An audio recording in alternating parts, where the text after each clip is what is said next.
My name's Thomas, and today we're checking out top 10 crazy things that happened since Donald Trump's election.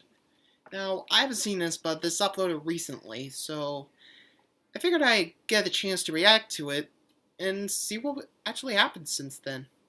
So let's see what kind of things Watch Mojo's got for us. You know the routine. I'll link the original video down below. If you like this, comment, subscribe. Let's rock.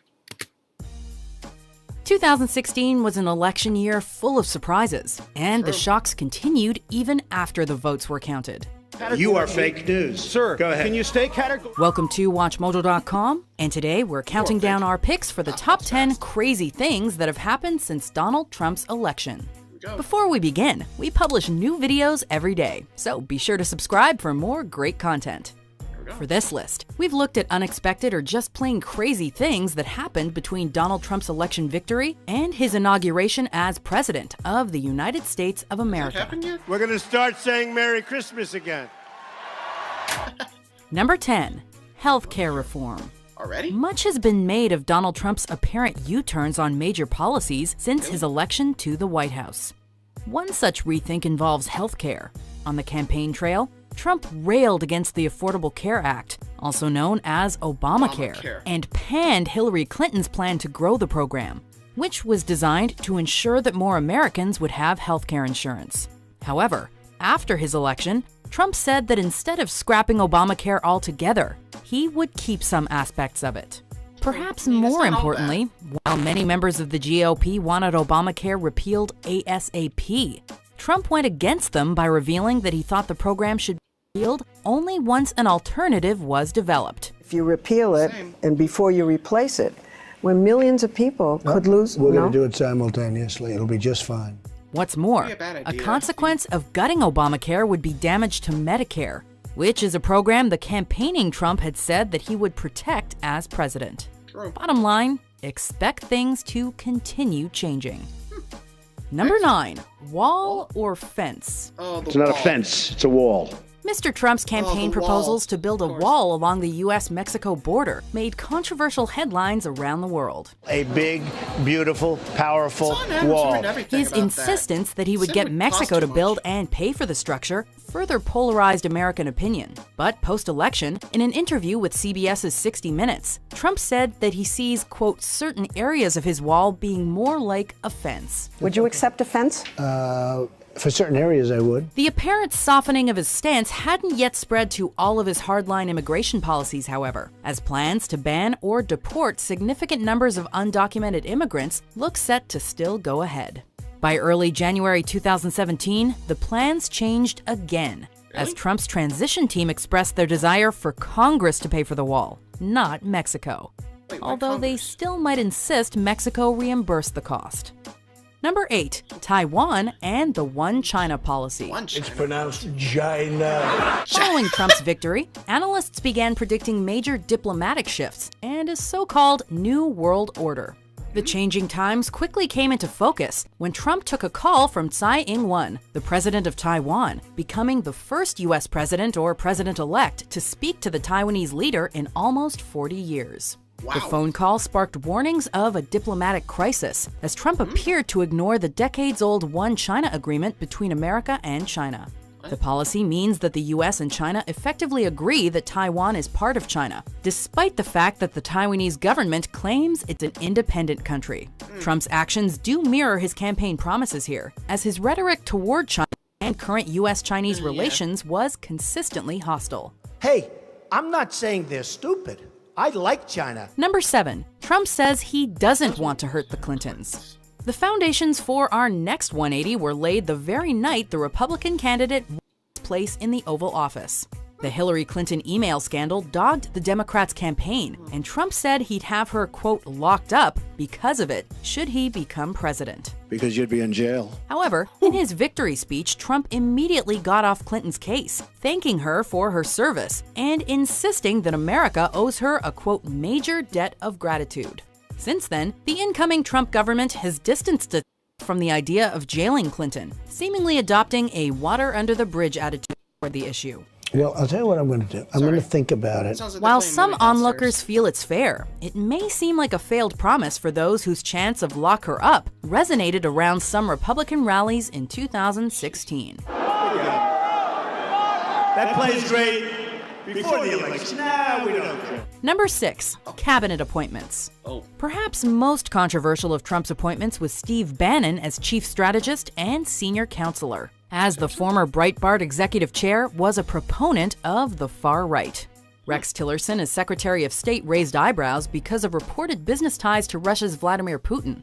The highly decorated James Mad Dog Mattis takes over as Secretary of Defense, having only retired from active service in 2013 instead of the usual 7-year wait time.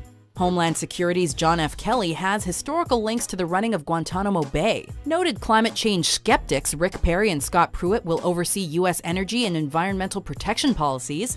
Former Apprentice contestant Omarosa also joined Trump's White House staff. And one-time WWE CEO Linda McMahon is the new administrator of the Small Business Administration, following her multi-million-dollar donations to Trump's campaign. Coincidentally, Trump's team amounts to one of the wealthiest cabinets ever to run America. Number 5. Trump likes Obama. Trump consistently slammed the outgoing president on the campaign trail and criticized his predecessor's 8 years in charge. But following his election victory, and since the pair's notorious post-election meeting at the White House, Trump's opinion of Obama has severely softened. I very much look forward to dealing with the president in the future, including counsel. The president-elect says he, quote, really likes Obama, and that though their ideas and policies differ, he acknowledges that Obama, quote, wants to do right by the country. I found him to be terrific. The new approach is in stark contrast to Trump's campaign tactics, which saw him call the Democrats' term as president a, quote, disaster, frequently cast doubt over Obama's heritage, and even label his rival, quote, the founder of ISIS. He was the founder of ISIS. Absolutely. But don't worry, within weeks of Inauguration Day, the Trump-Obama relationship seemed to be getting back on track. Number 4. Spike in hate crimes. Let's make America great again. During his campaign, Trump had united his supporters under the slogan, Make America Great Again. But within days of his being elected, a large spike in racially aggravated hate crimes swept across the country. Instances of intimidation, physical violence, targeted vandalism, and graffiti were all recorded by state police departments, with many of the crimes reportedly fueled by prejudice inspired by Trump's victory. While Mr. Trump has repeatedly asked his supporters to stop targeting minorities, the Southern Poverty Law Center clocked almost 900 incidents in the first 10 days following the election. Wow. And I say, stop it.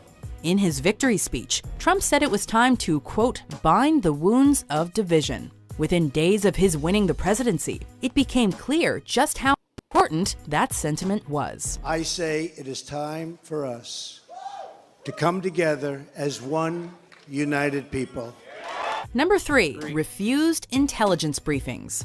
Typically, official intel briefings are day-to-day work for the president, allowing him to keep up to speed with international situations and developments. However, since his election, Trump has attended the briefings only sparingly, preferring to delegate the meetings to his vice president-elect Mike Pence instead. Donald Trump is treating our national security like I treat emails from Pottery Barn. Though opponents have described Trump's approach as the brash or irresponsible behavior of someone uninterested or unappreciative of his position, Trump insists his decision to sit out briefings is a straightforward one. Well, I get it when I need it. He says that he's, quote, a smart person. Doesn't need to be told, quote, the same thing in the same words every single day, but has also highlighted that as soon as anything changes, he's available, quote, on 1 minute's notice. You know, I'm like a smart person. However, when NBC News released info he had not yet seen, Trump admitted this was, quote, serious. Number 2. Conflicts of interest. Donald Trump's decades of experience as a global businessman may have garnered him support in his bid to run America, but Trump's critics are alarmed by his apparent reluctance to step away from his corporate empire now that he has won the White House. Analysts are expecting a series of conflicts of interest arising while Trump is president, thanks to various business and property ties he holds all over the world. If he retains personal financial interests in international affairs, any foreign policy decision Trump makes will be scrutinized by those asking what's in it for him. In his first official press conference of 2017, Trump announced that control of his company would be shifted to his sons, Don and Eric, for the duration of his presidency. If they do a bad job, I'll say, you're fired. Goodbye, everybody. In a statement at that same presser, his attorney said that the president and vice president do not have to divest themselves, and that neither is subject to a ban on conflicts of interest, but that Trump would be going above and beyond what was expected of him with regards to the subject. So President-elect Trump has decided, and we are announcing today, that he is going to voluntarily donate all profits from foreign government payments made to his hotels to the United States Treasury.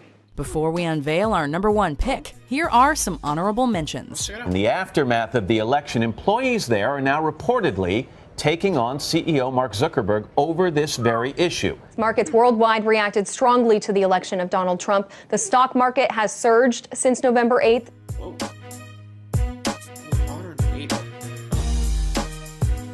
Number 1. Russian involvement. Oh. The Hillary Clinton email controversy played a major role in the latter weeks of the election campaign. According to a report by The Washington Post, a secret assessment by the CIA determined that Russia interfered in the 2016 presidential election, giving Donald Trump a boost to ensure he won by seeing that thousands of hacked DNC emails were leaked to WikiLeaks. These findings were confirmed by a U.S. intelligence community report released on January 6, 2017. The following week, a separate, unverified report was made public by BuzzFeed, claiming that Russia has compromising information about Trump, as well as details about his ties to Russia.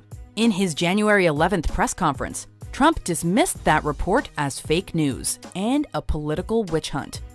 Although he did finally admit that it was Russia that had hacked the DNC during the election. As far as hacking, I think it was Russia, but I think we also get hacked by other countries and other people. Do you agree with our picks? Check out these other great clips from WatchMojo and subscribe. So what do you guys think? You think he was right? Again, I think it's a movie going on downstairs. Ignore that. Sorry. So anyway, that's about it for me. Hope y'all enjoyed. Laters.